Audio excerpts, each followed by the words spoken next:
Hello guys and welcome in this new tutorial. Today we are going to talk about the difference between AC and DC. AC and DC are going to determine the type of current you will have in your electrical devices. Now let's start with DC. DC stands for direct current.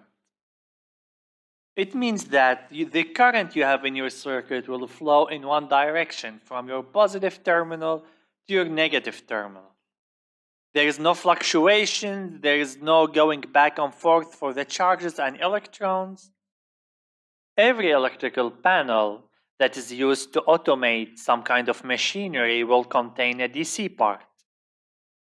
So most of the time, your PLC, your HMI, and all of your control unit inside the panel will be operating on 24 volts DC.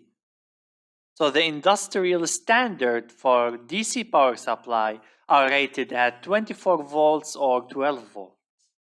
Some other devices may also operate on 12 volts DC. And it's preferable to choose one voltage rate for the DC for your whole panel. The second type is the alternating current.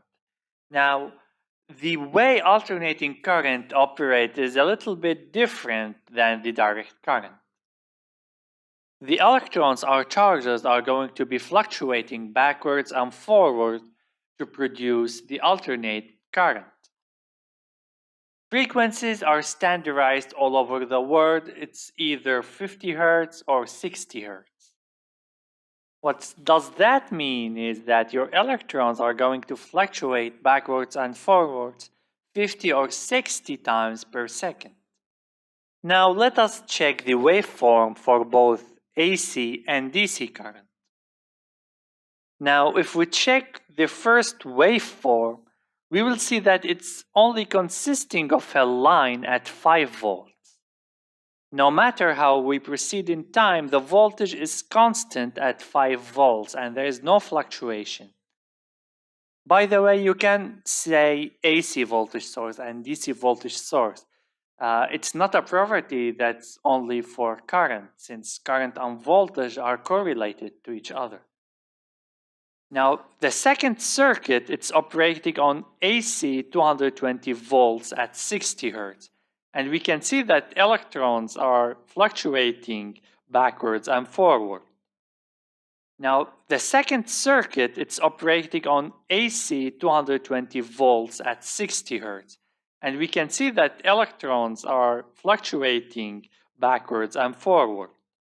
Now, let's check the AC waveform.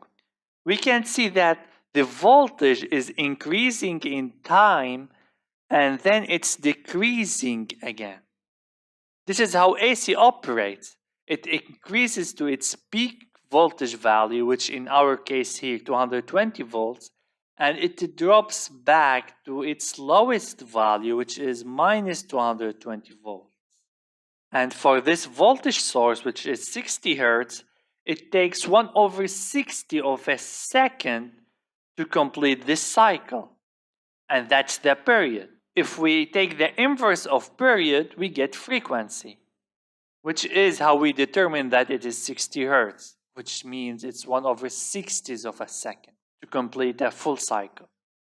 If you're still not feeling comfortable with differences between DC and AC, don't worry.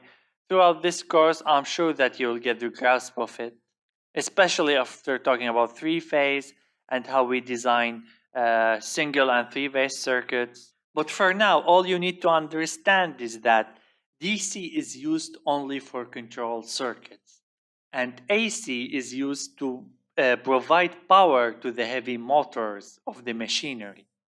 So if you have a motor and you want to give it enough power, you supply it with AC. And if you want to control that motor to turn on and off, you're going to use DC. More on that on later lectures. There is no need to worry about it.